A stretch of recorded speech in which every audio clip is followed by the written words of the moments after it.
merupakan suatu kebiasaan yang mereka lakukan sehari makan 3 kali.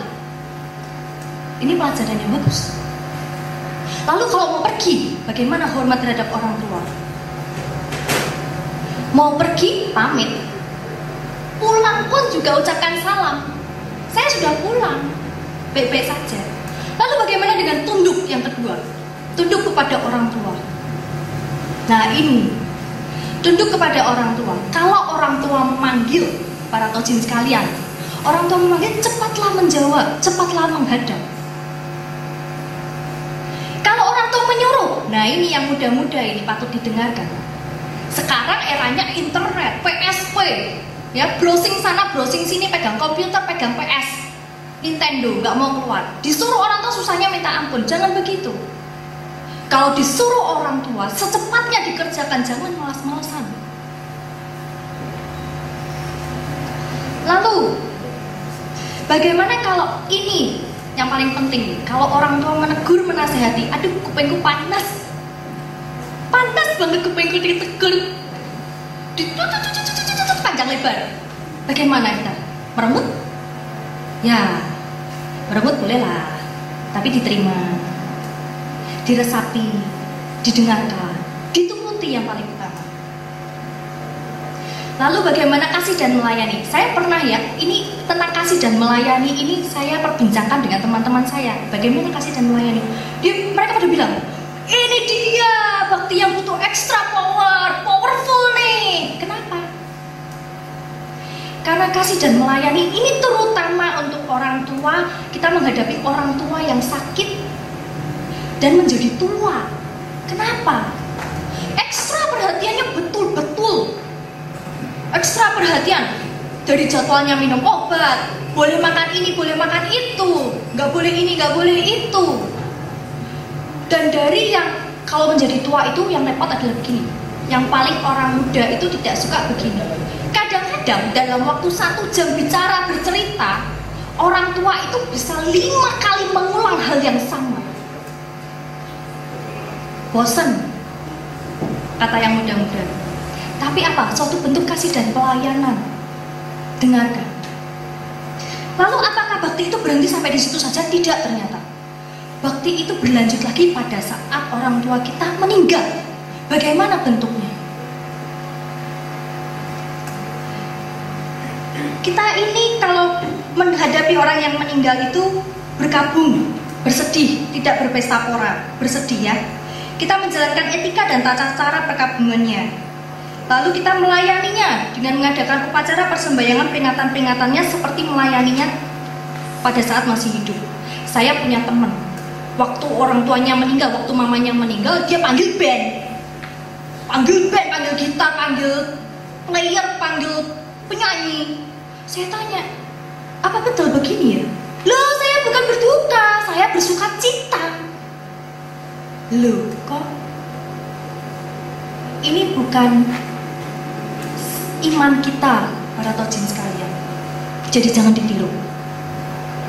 Kalau para tojin sekalian ini mau belajar tentang bakti, contoh-contohnya itu ada di mana, bisa dilihat dalam Tzu Kue. Ya. Lalu saya ambil lagi dari kitab Xiaojing. Saya baca kitab Xiaojing.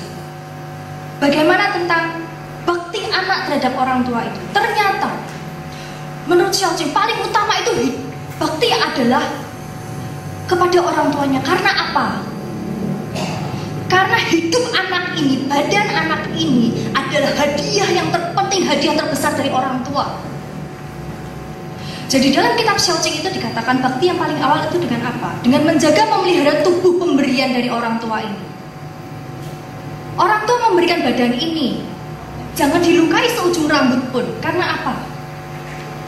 Coba ya tojin sekalian, kalau kita pulang dengan tubuh bilur-bilur penuh luka,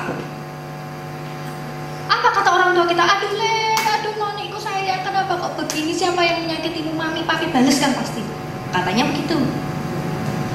Apalagi melukai badannya sendiri, kok ya yang paling konyol lagi bunuh diri. Apakah itu bakti? Bukan. Jangan dilakukan ya para tojin sekalian. Lalu bakti yang paling akhir menurut kitab Xiaojing apa? Yaitu adalah memuliakan orang tuanya. Orang yang menyayangi orang tuanya, dia tidak akan membuat sedih orang tuanya. melakukan tindakan-tindakan yang membuat sedih, menyiksa, menyakiti orang tuanya.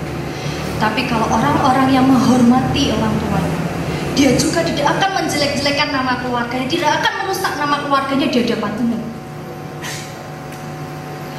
Di Xiaoqing juga mengatakan, anak jika tidak menyukai orang tuanya, padahal dia sudah diberi segenap yang terbaik baginya, hanya karena melihat apa? Rumput tetangga lebih hijau. Lalu dia menyukai orang lain sebagai orang tuanya, maka dia akan disebut sebagai pemberontak terhadap kebaikan orang tuanya. Sedangkan anak, terutama laki-laki, jika tidak menghormati orang tuanya tapi menghormati orang lain seperti orang tuanya, itu bisa dianggap sebagai membangkang kebenaran. Laki-laki sejati itu tidak akan asal bicara, tidak akan asal bertindak, tapi berpikir terlebih dahulu. Lalu bisa dilihat dalam kitab Chongyo, Tengah Sempurna halaman 56 bab 18 tentang sempurnanya laku bakti ayat yang kedua. Mohon dibuka. Di situ tertulis, adapun yang dinamai berbakti ialah dapat baik-baik meneruskan pekerjaan mulia manusia atau orang tuanya. Hal mulia apa yang bisa dilakukan perempuan dan laki-laki? Perempuan, satya terhadap keluarganya, cinta kasih terhadap keluarganya, mendidik anak-anaknya dengan tulus kasih dan sabar. Bagaimana dengan yang laki-laki? Paling penting adalah bertanggung jawab, mencari nafkah, memenuhi kebutuhan hidup keluarganya, lalu mendidik dengan sabar anak-anaknya, cinta kasih terhadap anak-anaknya.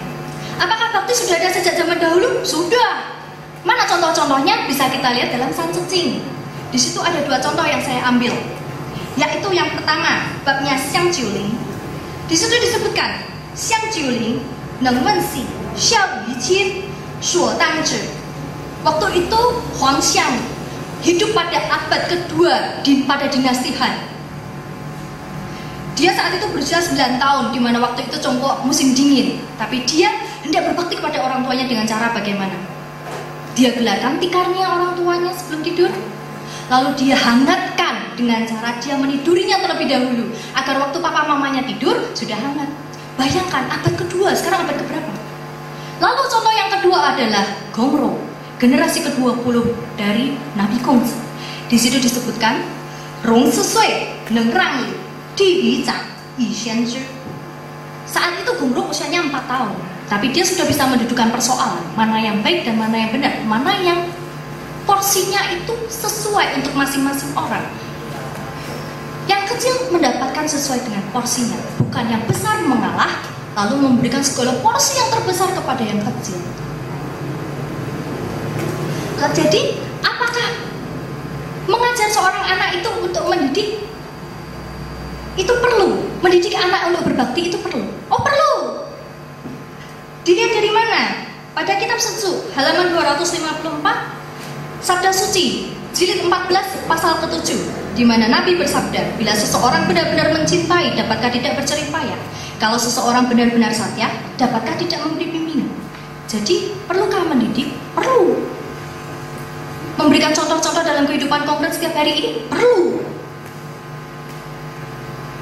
Pentingnya pendidikan untuk anak ini terlihat pada kitab Lun Yu halaman 105 jilid yang kedua tentang Wicing pasal 7. Cuyu bertanya hal laku bakti, Nabi menjawab, sekarang yang dikatakan laku bakti katanya asal dapat memelihara, tapi anjing dan kuda pun dapat diberi pemeliharaan. Bila tidak disertai dengan hormat, apa bedanya? Saya di rumah pelihara anjing ras 3 biji, 2 diantaranya 1 biji harga 10 juta. Buat memelihara dia, saya itu pesan orang 1, sewa orang 1 untuk kasih makan dia. Sedangkan saya sendiri, kalau perawatnya nggak ada, saya kasih makan makanan sisa saya kasih dalam piringnya dia, lalu saya